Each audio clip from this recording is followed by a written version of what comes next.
Hello everybody, my name is Skills and welcome back to the channel.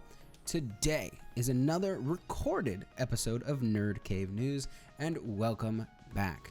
Now we got some crazy freaking topics today. Can I just say they're a little bit toasty. They're a little bit just I wish the news could be nicer. You know, I wish the news could be more fun and crazy and entertaining. Now it's horrifying. Just all of it's horrifying. Be prepared for horror. The first of the horror is Android is leaking your information even when you ask them not to. And it is just kind of depressing that there is an Android feature that is destroying privacy. So Android is essentially leaking some traffic when you have the always-on VPN enabled if you are connecting to Wi-Fi connections. So the big thing here is the fact that Android is essentially just letting a lot of these little different points of failure within their own VPN that they provide on Android to just completely give away, like the things that they're giving away are IP addresses, which is like the main whole point of a VPN.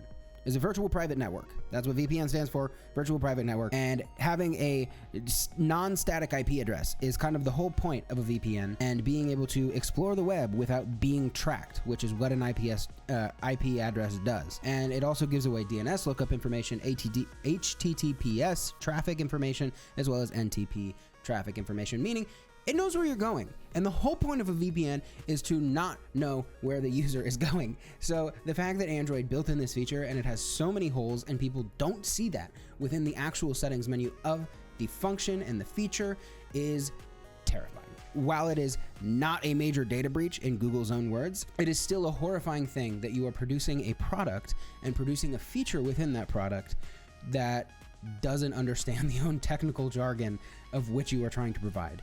If you are providing a VPN, it needs to be rock fucking solid, and it needs to protect people's information. People can choose to turn it on or off. That's up to them.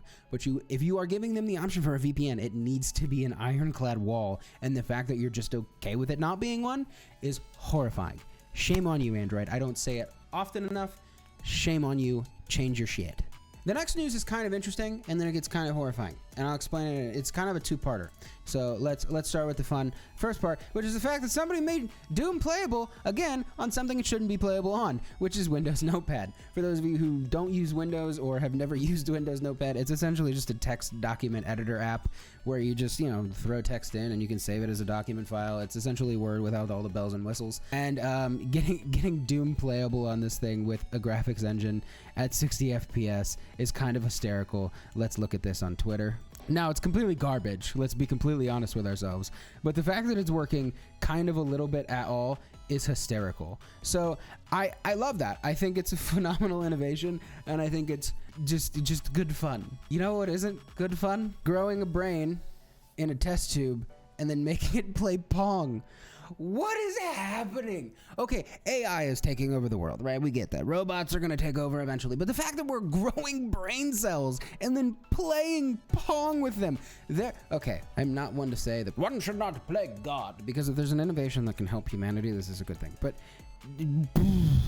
dude, this seemed unnecessary. This seems hugely unnecessary. All you have to do is look at the headline and see, oh, wow, you went from doing stem cell research to doing this.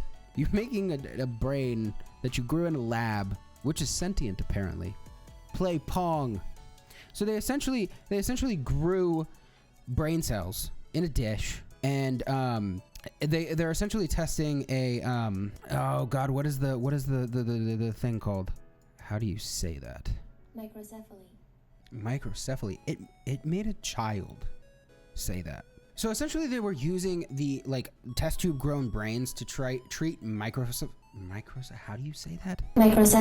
Microcephaly. They were using it to treat microcephaly, which is an amiable thing and want and desire to do to, again, benefit humanity. Playing God in this respect is a good thing, making humans' lives better and helping a birth defect become not a problem. That is a good thing. Making a brain that you brew in a test tube play Pong is kind of fucked. Maybe I'm an idiot. Maybe this is the same thing as making Doom playable on everything. Let me know if I'm wrong, but that's what I think about it. Let me know what you think in the comment section down below, because that is just horrifying to me. The final thing that I wanted to talk about today is NASA being able to charge your electric car from space. Okay, it'd be cool if that was actually what it was, but they're just implementing NASA tech and making it so that it'll charge your EV faster. Essentially, they are just creating a subcooled flow boiling technique, which they essentially are going to be using on future missions in space, and it will allow EV chargers to hit about 1400 amps, where they're clearly hitting about 520 right now. 350 is I think what most EV chargers are rated for, and those are the high-speed ones. It'll essentially be able to make your car charge in like 5 to 10 minutes, which is about how much time you spend at a gas station. So that would make adoption of an EV extremely viable for those people who aren't just like daily commuting to their job and are actually going to visit family, or taking a road trip, or vacationing, or traveling the country, or just doing anything that a car can do now in gas terms. Like this would be sick. There are apparently some skeptics because that's a lot of voltage. Is voltage the right word? I don't know how electricity works. Anyway, their skeptics are just sitting there concerned that it's a lot of voltage, and being able to pump that much voltage and have somebody in charge of that much voltage, much like somebody being able to just point gasoline at somebody. We're worried about having, 1400 amps going through the same wiring. And so honest questions abound. Obviously, this would be a huge step into going towards more adoption of EVs in the future, and I think it's a awesome step that you should pursue to like get that charging network as fast and efficient as possible. And so, like we were talking about in the previous Nerd Cave News episode, being able to have more chargers and them being able to charge faster will make the adoption process so much quicker. Let me know what you guys think in the comment section down below.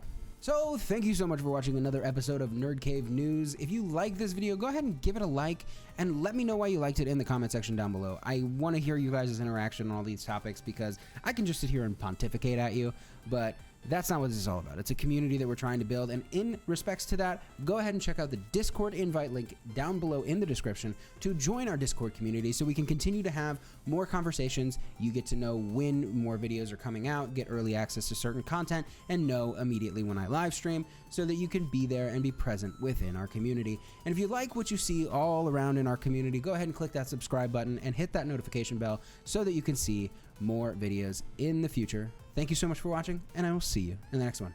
Okay, bye.